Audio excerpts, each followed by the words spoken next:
Gracias por acompañarnos en esta mañana de martes a través de las radios de Ágape, también en el oriente y occidente del país, que desde este instante se sintonizan a nuestra transmisión en vivo en nuestro espacio Opiniones.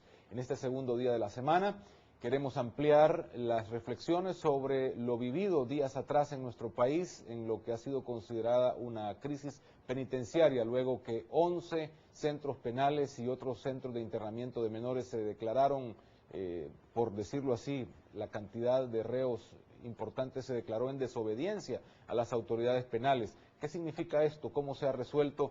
¿Cuáles son las causas? ¿Qué es lo que está sucediendo? Son algunas de las preguntas que esta mañana esperamos responder precisamente con el director general de Centros Penales, Gilbert Cáceres, quien nos acompaña esta mañana. Muy buenos días, Rafael. Un gusto estar con los amigos de Ágape Televisión, Canal 8. Nuevamente estamos en esta situación, señor Cáceres, sobre los centros penales. ¿Qué es lo que ha sucedido? Porque sucede que estos 11 centros penales están en desobediencia, se hace un gran problema, genera titulares y una semana después no vemos nada. Ya no hay información sobre esto. Sí, fíjese, digamos, de que cómo se dan los eventos.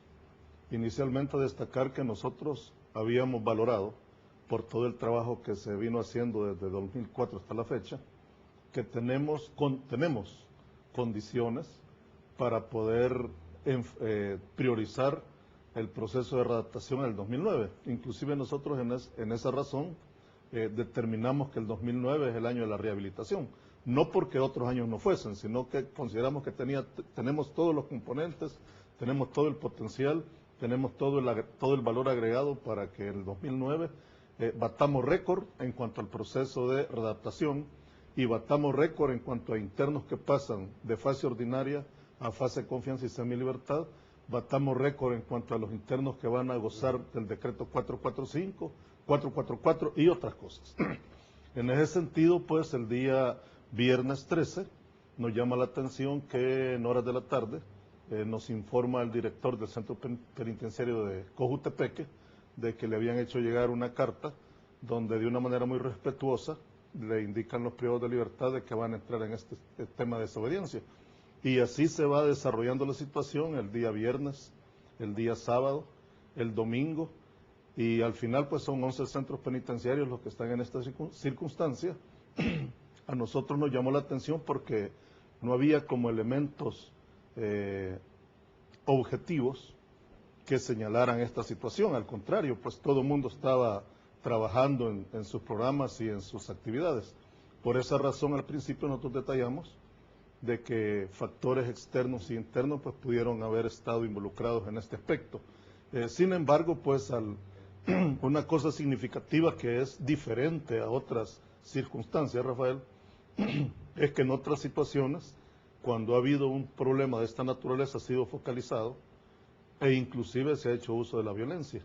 Aquí no hubo uso de la violencia, no hubo violencia, simplemente fue una desobediencia. Las cartas que enviaron pues a cada uno de los directores fueron muy respetuosas, prácticamente señalando pues que los directores habían hecho un gran trabajo, los equipos técnicos, y eso para nosotros es positivo. Sin embargo, pues ellos hacían una serie de solicitudes a la administración. Entonces se coordinó con la Procuraduría para la Defensa de los Derechos Humanos. La Procuraduría envió sus delegados a hablar con los privados de libertad que se debía a esa circunstancia.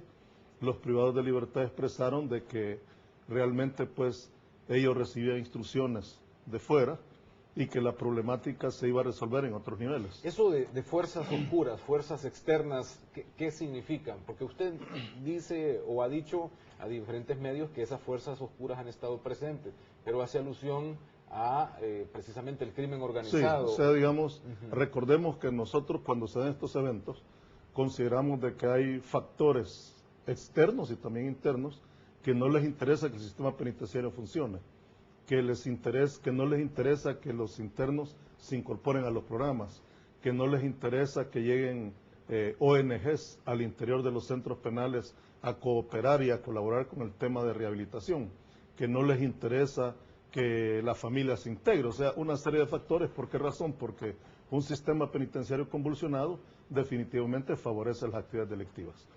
Bien, dicho esto de esta manera, llegamos el día lunes. El día lunes hay sendas manifestaciones, una hacia la Dirección General de Centros Penales, otra hacia la Asamblea Legislativa, compuesta por familiares de privados de libertad. Ellos nos hacen llegar una serie de solicitudes y peticiones. Inmediatamente nosotros las recibimos, las vemos con mucha seriedad y mucha responsabilidad, Rafael, porque estos temas de los privados de libertad hay que verlos con ese enfoque. Pero ¿qué fuerza es esta, licenciado Cáceres, que tiene esa capacidad de organizar a los 11 centros penales, a todas las familias? Es decir, no es algo insignificante, es decir, por la forma en la que usted lo narra, no hay violencia, pero sí una gran organización. ¿De qué estamos hablando?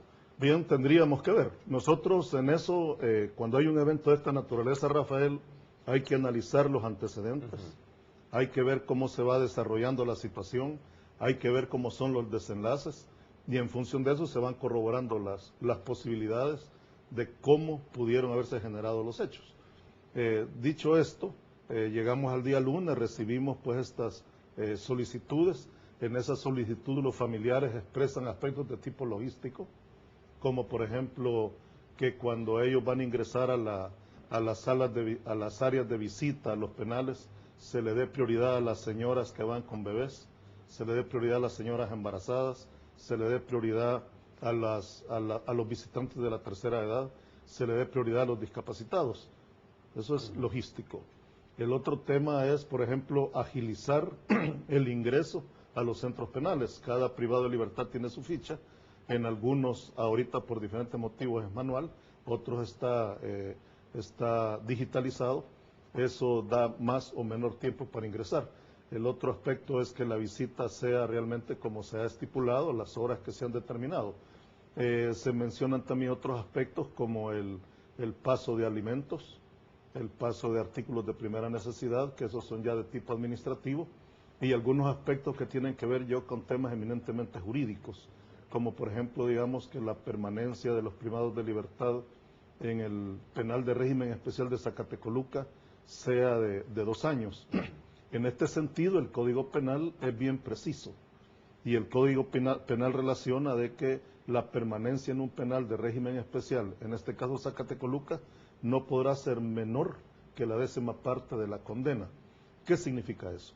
Si un privado de libertad, digamos, tiene 30 años de prisión y es enviado a Zacatecoluca por razones pues de que su perfil lo determinó, y llega a Zacatecoluca, no podrá salir de Zacatecoluca en un periodo menor, en este caso serían 3 años. No dice la ley más tiempo. Entonces, temas como esos. Coordinamos con la Procuraduría para la Defensa de los Derechos Humanos. El señor procurador pues tomó esto también con una gran seriedad, con una gran responsabilidad. La Procuraduría está bastante cerca de nosotros, trabajamos bien integrados, bien coordinados.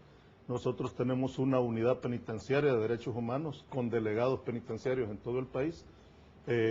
Coordinamos con ellos y así posteriormente se arma pues una mesa interinstitucional. ¿Quiénes formaron esa mesa interinstitucional? La forma la Procuraduría para la Defensa de los Derechos Humanos, la forma el señor Procurador General de la República, la forman unos señores jueces de vigilancia penitenciaria, la forma la unidad de reos sin sentencia, los familiares de los privados de libertad y como observadores algunas ONGs. Empezamos a llevar a cabo las reuniones en un ambiente muy cordial, muy armonioso. Hay cosas que son casuísticas también, cosas de casuística. Ahora, esto que usted está hablando contrasta con lo que ha salido en los medios, en el sentido de, ¿había esto un trasfondo político realmente?